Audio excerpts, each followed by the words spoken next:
ڕێگریکردنی ئیسرائیل لە دوو ئەندامی کۆنگرێسی ئەمریکا بۆ چوونە ناو وڵاتەکەوە.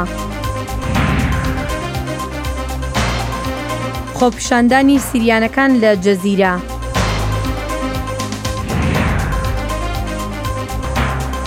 داواکاری بۆ جێبەجێکردنی یاسای پێکهێنانی ئەنجومەنێک بۆ پارێزگای هەڵەبجە.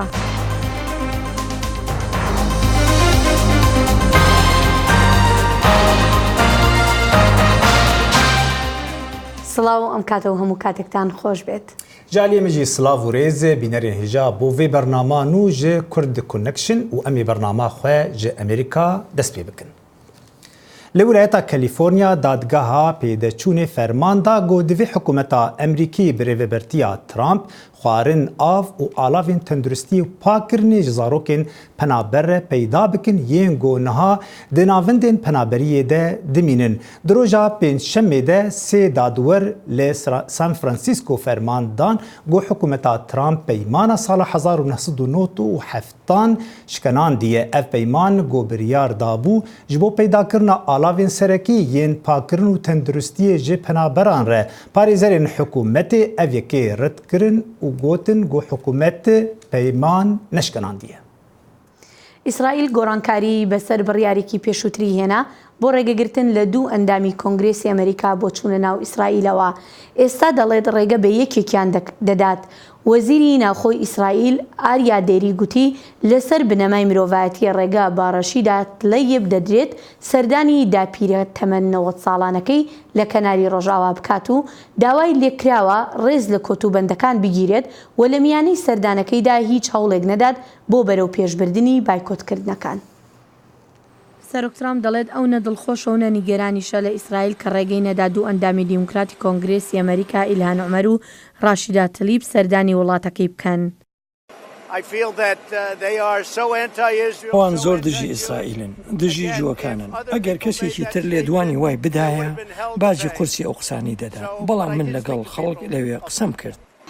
ترامپ نەیوت لەگەڵ کێ لە ئیسرائیل قسەی کردووە. بەر لەوەی ئیسرائیل ئەو بڕیارە بدات ترامپ وا دیار بوو لە تویتێکدا هانی ئیسرائیلی داوە و نووسی بووی لاوازیەکی گەورەی ئیسرائیل نیشان دەدرێت ئەگەر ڕێگە بدات ئەندامانی کۆنگرێس عومەر و تلیب سەردانی وڵاتەکەی بکەن.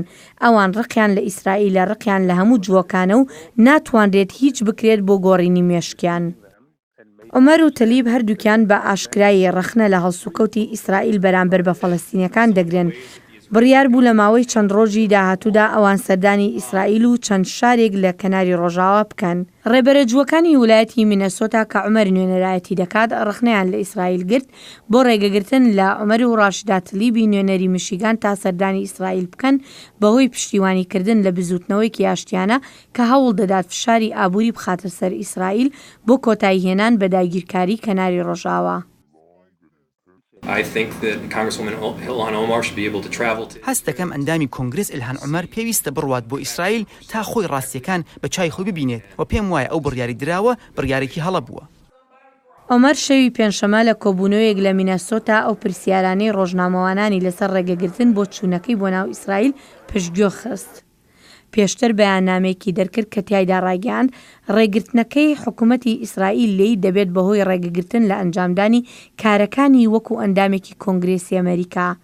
لە لاپەڕەی تویتەری سەرۆکوەزیری ئیسرائیل بنیامین ناتانیاهو ئیسرائیل ڕەوایەتی دابوو بە بڕیارەکەی و نووسی بووی ئەو ژنانە شوێنی سەردانەکەیان نووسی بوو فەڵەستین نەک ئیسرائیل و داوایان نەکردووە چاویان بە هیچ کاربەدەستێکی ئیسرائیلی لە حکوومەت یان ئۆپۆزیسیۆن بکەوێت. Dê heftê tebaxê de Amerîka û Tirkiye li hev kirin bo durustkirina devereke aram li ser sînorê Bakurê Rojhilatî Sûriye bi Tirkiye re. Lêbelê tanha hîna hûrbîniyê wê nezelalin û Tirkiye bi tundî gefan dide got wê derbasî Sûriye bibe ger Amerîka bi wan re neke. Ev li hev hatin û gefên Tirkiye çawa tên xwendin û çi bandorê li herêmê dike û li Kurdên Sûriye. Me birêka Skypeî ev pirs ji rêveberê navenda Kolînên Kurdî li Almanya Birêz Newaf Xelîl kir bersiva wî jî wiha bû. Ez bawer dikim Amerîka ne dihîze û ne dewletekî biçûkekê bibin çewsandina hêzekî dê heta bilîze. Amerîka stratejîkî gelekî zelal ronîl ceme stratejiya wê na ji bo devera Rojavayê Kurdistanê û Bakurê Sûriyê پشگرتیا وی هزاگ افسر کفتن لدیجی داعش تکانی بردوام کرنا پشگرتیا وی داغو بگین آستکی ادی داعش راستی نمی نتنی داعشی بو بنگلک زلال بن ایران جی هی رژیم هی روسیا هی ام دزانن هزن هرمی و هزن نفنتوی چقاسی سوری دوی شر و پفچونه دنه انا تشتی گیانه دمی داویده وکی جنرال مظلوم عبدید بیجی چارچوه کی تی قبول کردن تی پجران لی نوکی چارچوه راگاندنا عربی و راگاندنا ترکی بیجی تشتکی وروش خوشی نبویه گاون بگشتی جنرال مظلوم بیجید به اف چارچوه گشتی به خط خوی پان ام قبول کن پجرین جبر اساس شوه هرما مأولی و تی مترسیش خوی جال لسر ترکی تنن لی ام جبر افنا بلا بوم ادی وینا وی قبول کن پجرین و ابب السدما آرامیک بهترش دفره انا گله کسنه تبلیغ و برینا بن گله کسنه هین دو دلیه دکن یا هین تکلیه دکن جبر جاوی وال بنده هرم داگر ببه او دفر نابکز دستی خوب دیدی لیزیکا 6,000 والباط داعش ویدی که هی لیزیکا 10,000 چکداری داعش دستی هزی سوریه دموکراتیک دی ایگ شروان هری خورتو باشواد بپاريزن يعني وقتی ایریشک بده راستی نج آلیه شروان او آلیه دده هزا داعشی هیه هزا داعشی به شرطی آنال دیری بتایبت از باور دکم دمک کنده به کاربش نفده جیب کو هزا خوچه بکه حتی کاربه بیجم تشتی بویه تم ترسیتنه تشتی بویه گلک زلال ریبریا امریکا ایگن ها بشوی کی نیف بین کاریت نبرا قصدی دولت ترکیب که گلک زلال گلک ایرانیه به ریبریا بله لسر آلیه ترکیه وی آوایی یعنی گفاد دهی ناجی گفی خود که لشکری خوشی لسرسینور کوم دکه تینه يعني او تنج ام بيجن جفا درناكوي يانجي يعني هيجو تركيا قافك لشكري بافج وقت تشتي جو مدينه العفريني تشيبو يعني او باواكي قال لك ام بيجن توريه يعني بدلكي نخوش نرينا اخو هالوسط اخو ديار ده يعني دبيجي جو او قوتنا امريكا يانجي جهنا ده امريكا هجر امريكا نكجي او بسري خبك او تشتا تباور دكه وی ترکی وی کسک دنیای تن نکار گهنه ده امریکا نه هزامرو گهنه ده یعنی هزا روسیا بیجی و چینه بیجی تن کار گهنه ده امریکا لی دیکتاتور کسی وکی منتالیته اردوغان دویمرو هر تشتی جوان باور بکه یعنی ده دیروکی دولو چی بویه یعنی گلک بیارن دیروکی مزدن چی بونه بلکی کسی کی باورنت کرده ببه لی بو أبجي صدمة جت قاسي برزقريك تينا فخوي هبن جرك دنجي تأو قاسي بلند به وتهول بده وصدمة بهنكاف جريده وتوا صدمة درخن يدرب أبجي وقت ما قلت نتشتكي نه يعني نجبو تركي بو همو هذا برزقريك بالسعودية يعني بإمارات يعني بمصر يعني بإيران رز باورت مهم نزال نوي أمبارجو أمريكا قبل نك دنا فخوي ده أحمد داود وغلو وعلي بابا جان وعبد الله قل حاضری خود کن پارتی که زدیه پارتی که چکن ایدی اورو شناف خویی آلوز یک جتشت بهتر مخابن جواتا ترکا دگین هف و بتایبت یه وکی آلیگری اردوغان یه اسلاموی یه نجات پرست وقتی که بحثا تجارتیا کرده بید عفرینه لهفکرینه که نبرا روسیا و ترکیه ده بو هفکرینه که پر گمار هبو و هیجی روسیا وی هولدانت که بهتر روشی عروض يعني أذكرن في درباريش بيجم أمريكي باش دزانن روسيا تقاضي تركي شاش ببي وإيريشكي سروي دفرا هزي لشكري أمريكي تبكن دفر حتى بيمان چينه بي بيگمان کرکی دوی زانبونیش دم آگاهی جهنه همو حاضریش بوی تشتک ببل برخوابتن کس نخواست شر ببه لی حتی پیمانه کی نبه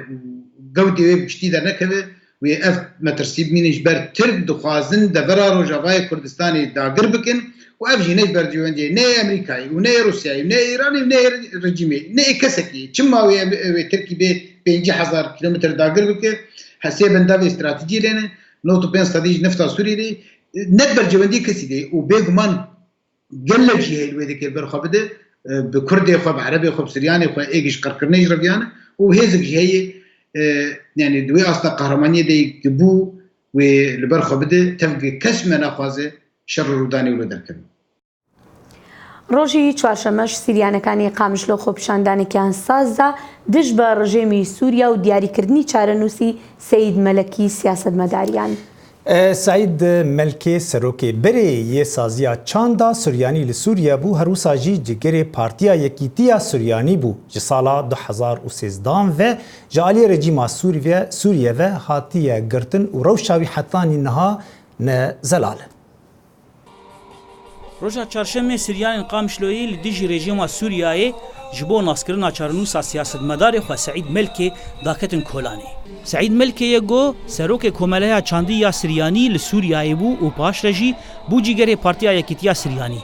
لگوری پارتیا یکیتیا سریانی جسال 2013 و جالی رژیم سوری و هاتیه گرتن و حتانها چارنوسا ویجنه دیاره. خو پیشاندان جی پیش ناوندا کوملیا چاندی یا سریانی دست پیکر و بر با آواهی نیو این لقامشلویی لطاقه سیاحی مشیان. خو پیشانداران پیشگیری خوش بو ناسکرنا چارنوسا سعید ملکی آنی زمان دبیجن او ایروش بو وی اکیجی لکولانینه. نحن حورون اليوم طالعين مشان نعرف مصير حورون ملكي. ام ایرو درکت نوه خو پیشاندانه بو ناسکرنا چارنوسا سعید ملکه جبر جه سال 2013 و جه آلی رژیم سوریه و هاتیه گرتن.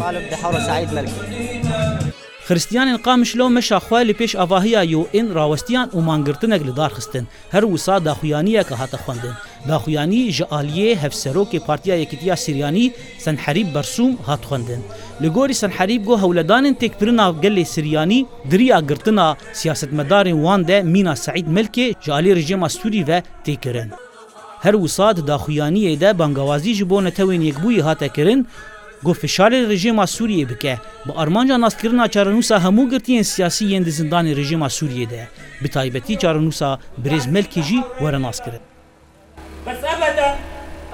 اف 6 سالن ام تشتکی لسر حوال خو سعید نزانن ام ایرو او پشتی 6 سالان جر رژیم سوری دخوازن او جنتوین یبوی دخواز دکن کو فشار رژیم سوریه بکه ده ام چارنوسا حوال خو سعید ملک بزانن لگوری کوملیا چاندی یا سریانی گو لسوریای گل سریانجی یک جگلین رسن ایوالات سوریای نه گو اوجی جهلا رژیم سوریه و لراستی چوساندنی هاتنه سیهام قریو هفسروکا انجمانا گشتی یاری و بریا خسر آبا کرو رجلاتی سوریای جدنگ امریکا را گود گو او دوزا مافی خواه یه دیروکی لسوریای دکن وجبو ویجی خباتی دکن مناسبة ذكرى اعتقال ام وك يكتيا جنين سورياني ولقال بارتيا يكتيا سورياني وهمو سازين سورياني ايرو بو قرتنا هيفالي مس سعيد ملكي كو 6 ساله تاكتنا كولانان او بخواه جيگري بارتيا يكتيا سورياني بو و دو زما فگل سورياني يديروكي يرسن لسوريا دكر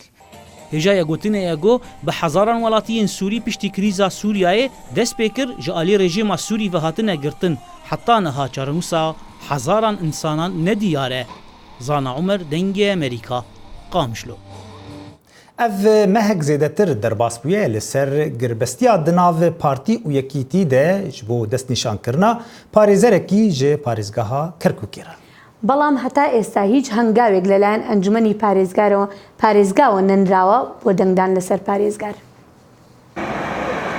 لە کاتێکدا زیاتر لە مانگێکە یەکێتی و پارتی لەسەر پۆستی پارێزگاری کەرکووک ڕێککەوتون بەڵام تا ئێستا هیچ هەنگاوێکیان بۆ دانانی پارێزگار نەناوە. لەلایەن لیستی برایەتیەوە واتە کاندیدی لیستی برایەتیە بۆ بوونی بە پارێزگاری کەرکووک. کورد لە ئەنجومەنی پارێزگای کەرکووک زۆرینەیە و دەتوانێت بە یەک کۆبوونەوە پارێزگار دابنێت بەڵام تا ئێستا ئەنجومەنیش نەجوڵاوە.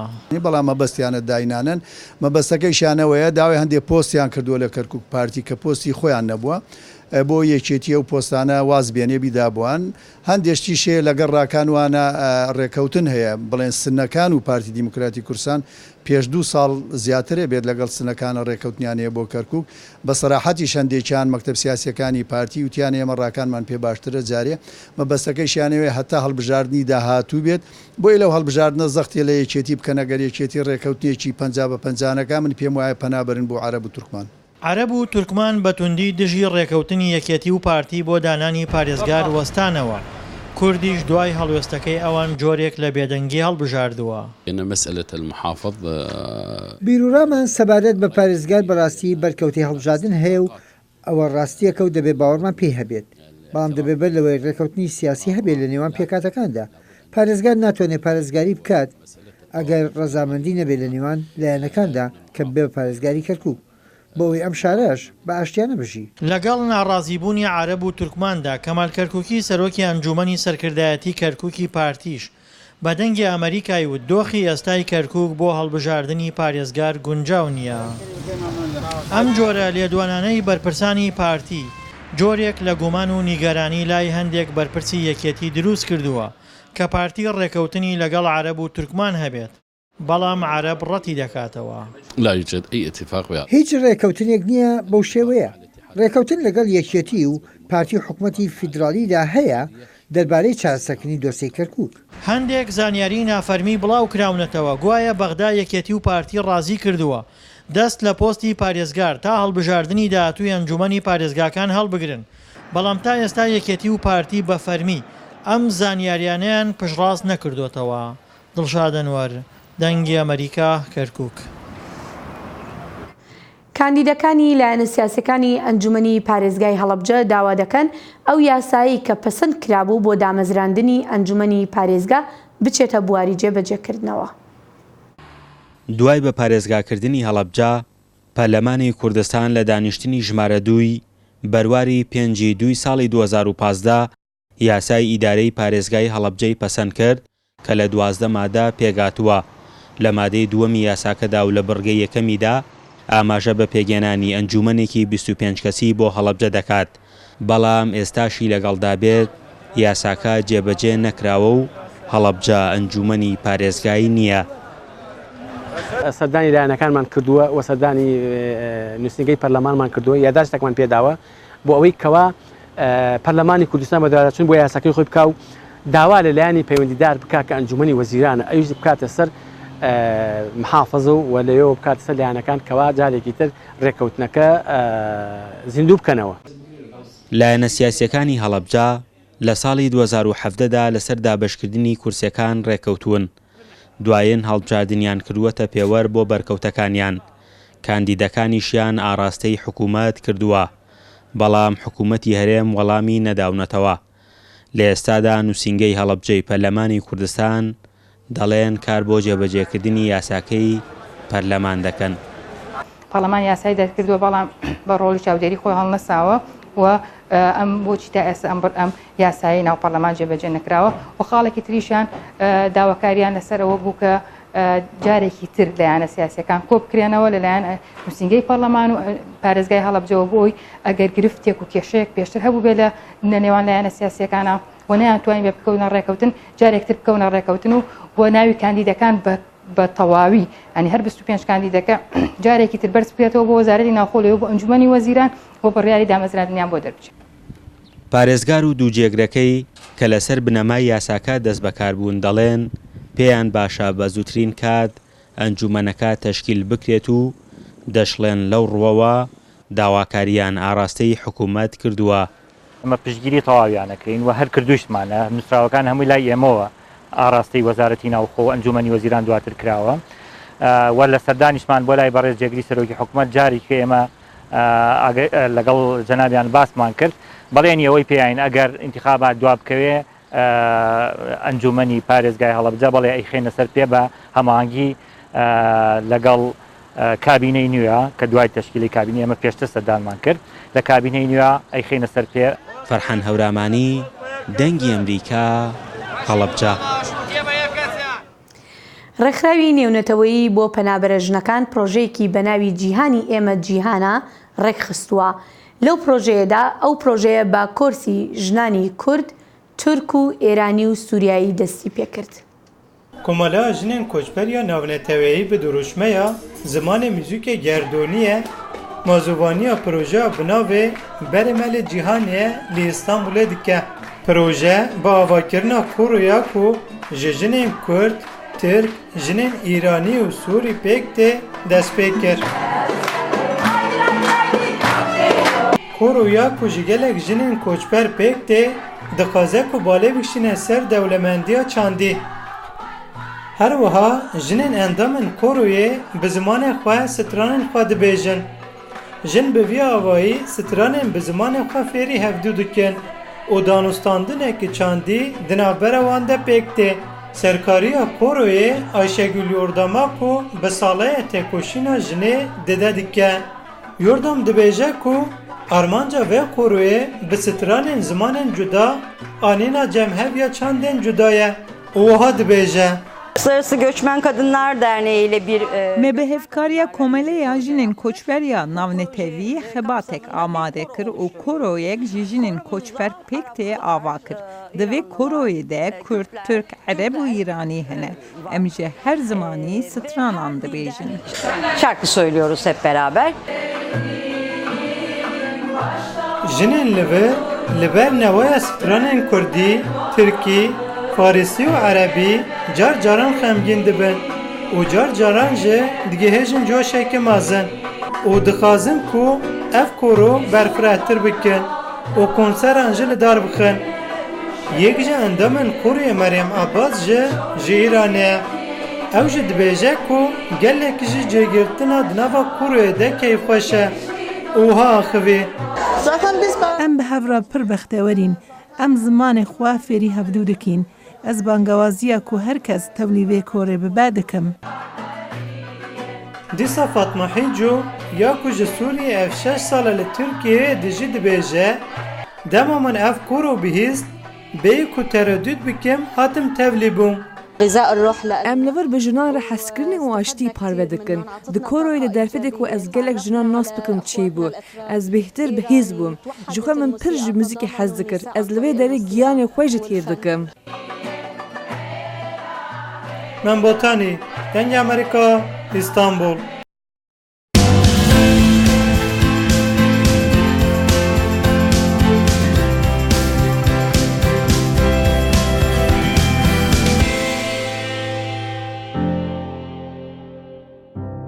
حکومتا جاپانی راستی کشیک جواکی بویه گوریجیا پیربونه بلند بویه و آنینا زاروکان پر کم بویه جبر ویجی دخوازن گو کارن اوتوماتیک به ریکا روبورتان درست بکن بلکی چارەسەری به جوی کشیره.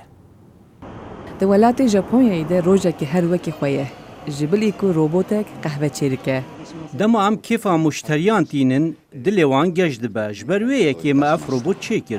Masahîro Kano xwedî kompaniya makînaya ku robotan çêdikin û robotên wan di varê mirovan de kar dike wek xwaringeh yan ji di cihê kêf û şahî de. Ew dibêje teknolojî di demekî girîng de li Japonyayê de ava dibe. Pirsgirêkên me hene wekekên bûna ji dayîbûnê pîr û kalên me zêde dibin ku di encamê de kêmbûna bi destxistina kar çêdibe. Ji bo çareserkirina vê pirsgirêkê jî me ew robot afirand. Müşterî di qehvexaneyê de qehve dixwaze û robot jî vê amade dike. Heta filtreya qehvê jî paqij dike. Ew dikare tiştin ji bilê qehvê jî çêke. Lê qehve herî serekê ye. Kano dibêje robot bi mejiyekî çêkirî xizmeta xwe baştir dike. Robot datayên rûyên muşteriyan û kad çi dikire digire. Bikaranîna van datayan ew hewl dide ku kirîn û firûtinê baştir bike bi kêfxweşkirina muşteriyan. Barista bi axaftinê xweş bi rûyekê bikin karê xwe dike. Ez difikirim ku ev pir bi kêf e. Bi kêf e ji ber ku ev tecrübeyekî nû ye. Tiştekî balkêş e. Mêwanan dibêjin tema qehwe jî baş e. Ev robot piçekî ecêb e ji ber ku ev robot vekî mirovekî ye. Ev piçekî xerîb e. Lê belê bu qehvê ez bêjim gelek baş e. Kompanî Robotics dibêje ew dixwazin heta sala 2021 300 robotên wekî wiya bifroşin. Kompanî li ser çêkirina wê xwarinan dixebite. Lê ew dixwazin di demên nêz de makînekî îcat bikin ku bikaribe körî û xwarina Japonyê ramen çê bike. لی ولایتا ورجینیا کمپینیا بیونیک پیت ورکشوپک li darxistiye ji bo çêkirina endamên yê ajelên kêm endam û divê raportê de zanyariyên zêdetir. Ev dercihekî gelek taybet e ji bo çêkirina cih û endamên leşê ajalan di navdayên kûçikên navmalê. Danerê fabrîka Bionic Pets dêr kampana dibêje tiştên ew çê dike bi serê xwe parçeyên hunerî ne. Her parçeka ala bû peykeran bi cips û plastik û madeyên din ji xala sifir dest pê dikim. Her destîlêdaneka wan hunerek e. Ew alavên taybet bi kartîne bû çêkirina wan parçeyên hunerî. اف 16 سال از وی فرنا پیتزای بکاردینم. حتی نها من 30,000 اندام لشین آجلان دروست کرنه. ام جبو گرم کردن و رنگین جدا ین بتن پلاستیکی بکاردینین. هنجوان آجالان دبویران دا اندامن لشی خوش دزدانه و هنجی زیک ماکینه. بیونیک پیتز لهره ماسترلینگ یا ورجینیایه. جده فابریکین چکرنا اندامن لشین آجالانه ین هری بناو دنک لسرانسری جیهانه. امشیاین بجارا یکی لجیهانه لینگکی با فیلکی چکین. هر روز دخواز و آسنگین نو هنه. بشیوه که برفره پارچه و اندامن لشی بو آجال نافمال هاتنا چکرن. افجی تایبت بو پریوچونا کوچیک هاتیا چیکرن. از به وی آلیکاری کرنا آجالان گله کیف خوش دبم. یک جی پروژه این هری جهاتی یک کمپان او بو چوی افریقیا تایبش بو چیکرنا لنگی وی فیلی. او جور جابو یه فیل بوتسوانا یه افریقیایه. لنگی وی دگونه که دا چقیا بو. او بشیوه که گله خراب هاتو بو گریدان. من لنگه که نو بوی چکر حتی که بشید خواه رزگار بکت و لدور خواه بزورید. کمپانا دبیجه اوی کارم بیونیک پیتز جبو آجالان لجهن دور جی چکرنه. او شیان هنه که هند کارمندان بشینن جهن دور بو پیوان اندامن لشی آجالان او وگرن فابریکی وان پارچن دست کرد بشیوه که باش چکن. ام وان پارچن چکری دشینین همی آلین جیهانه. مشان در این پوستین تایبت هنه. ما آلا وقت چکریه برایاوی دهنرین. کوچکی و خانمه لنگی ویش بربرین ازرار دیتیه نها لنگی دست کرد جرات چکرن. ایدی او نه کوچکک جریزیه. ایدی نکاره وکی بره دوی چندی هیه وی لخواه بکه. اف کوچکی دیب عملتر چوکاویش کستیه. کمپانا کابکی نو بو چوکاوی چکریه داکو بکارید بمشیتن. تنه دخوازم سالن مایین جیاناوی دمن هری خوش بن. دنگی وی ترسه هیجی دگوهین من ده دما من کوچک دی پیوا او دست نشان دکر. نها اوشیا هیزا خواه و گرینید او بزاوه بکد مرو وی کیف خوشی وی گرنجینه او دلشادیاوی دبینه دما کوریا خواه دهجینید. ئەوەش مافی ئاژەڵەکان لێرەشدا دینە کۆتایی بەرنامەی ئەمڕۆمان تا کاتێکی تر هەر شاد و بەختەوەربن. هەر شاد.